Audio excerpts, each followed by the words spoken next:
Powered by Riverside FM. Cliffhangers leave you on tenterhooks from episode to episode as you wonder how they will be resolved. In episode 41, I trailed that I would in future explore the criticisms of Generation Z. Well, by popular demand, this episode covers that. As a recap, I had highlighted how at a work training event, a number of managers had criticized Gen Z's attitude to work.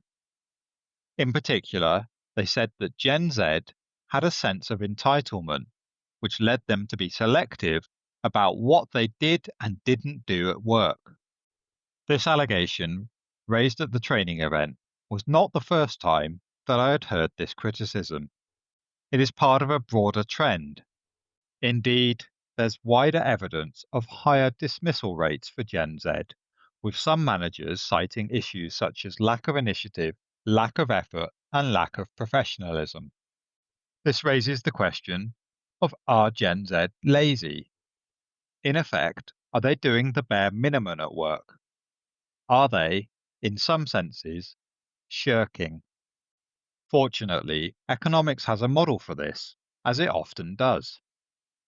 But I'll preface this next section by quoting the British statistician George Box, who said, "All models are wrong, but some are useful."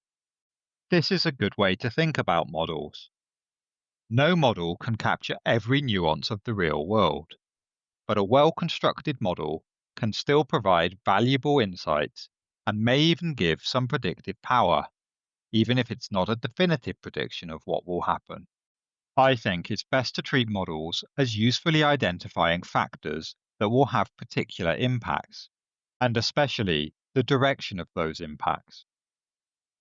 With that attitude in mind, let's look at a labour market model.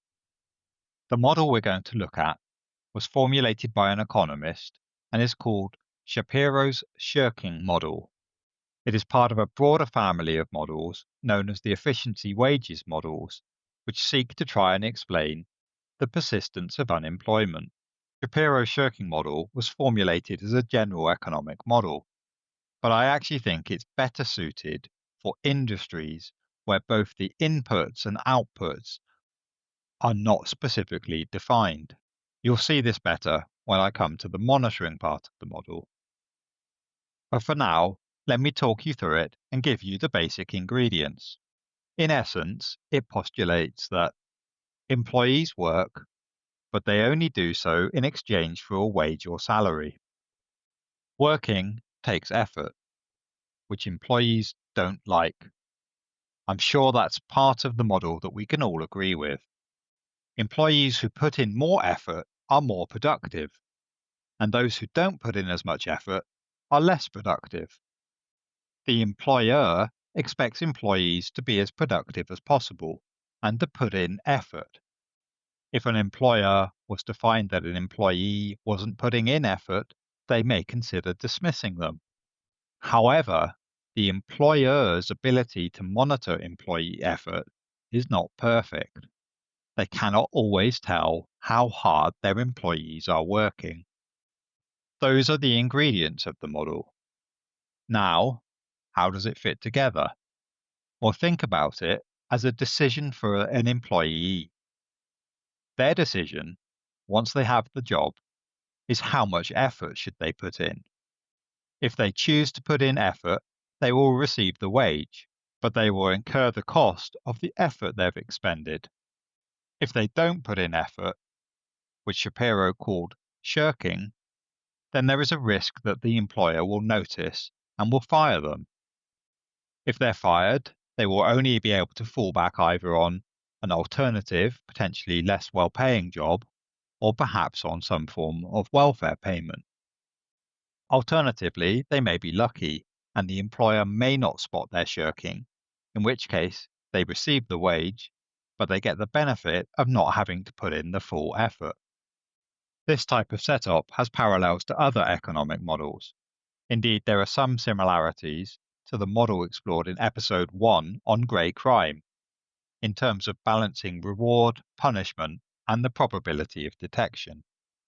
The model is a bit convoluted, but I think the intuition is clear. From the employer's perspective, their decision is whether to try and raise wages in order to encourage employees to work harder, or whether to try and increase monitoring.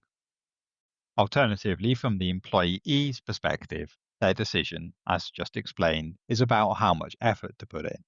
In essence, that will be determined by their fear of losing a job and the cost to them of doing so. So now, can we take these intuitions and return to Gen Z? Just how would this model fit with the allegation of laziness levied against them? And is there any reason to think that they somehow fit into this model differently to other generations? Has something changed between the generations to make it more or less applicable? First, let's consider monitoring. Here, on the face of it, there's something potentially significant which has changed, which is the rapid growth of remote working. Does that not make monitoring more difficult? And therefore, in the model, this would increase the risk of shirking. I'm not sure I agree. I don't actually think the ability to monitor has changed that much. In many jobs, monitoring is intrinsic to the role itself. Rather, as I said earlier, I think this model was set up with desk-based or research jobs in mind. Since these are typically measured by their output, I don't think any reduction in direct monitoring from remote working will really have changed the risk of someone's shirking being identified. Rather, in the shirking model, the main basis by which employees are encouraged to put in effort is because they are concerned about losing their job, a consequence of which they will face a lower wage. I would postulate that for Gen Z, the fear of unemployment or a lower wage is lesser than it's been for previous generations. For Gen Z, job security isn't the norm. They entered the workforce during a period of high uncertainty, both from the COVID pandemic, but also wider economic instability. Perhaps Gen Z feel their jobs are less secure anyway. Next, another theory is that Gen Z are less motivated by the fear of job losses because their reason for employment is more based on alignment with values, flexibility, and meaningful work than it is from the employment and the wages themselves. Some research would seem to back this up. Surveys have shown that 86% of Gen Z say that having a sense of purpose is essential to job satisfaction. Further, nearly 70% would leave a job if it doesn't align with their values. In addition to this, Gen Z care about their welfare in a way which reduces their commitment to a particular role.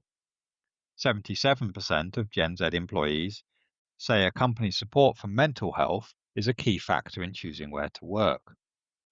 All of this so far is a hypothesis, which is not suggesting that the parameters of the shirking model have changed, but rather Gen Z's attitudes have.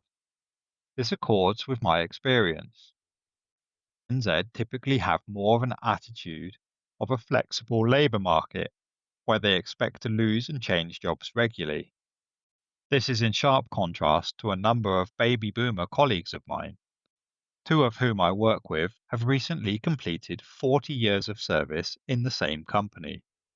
That's quite an astonishing length of service, and is very different to the high willingness to switch jobs if dissatisfied that we see amongst the younger generations. In future, we might be counting length of service in weeks rather than years.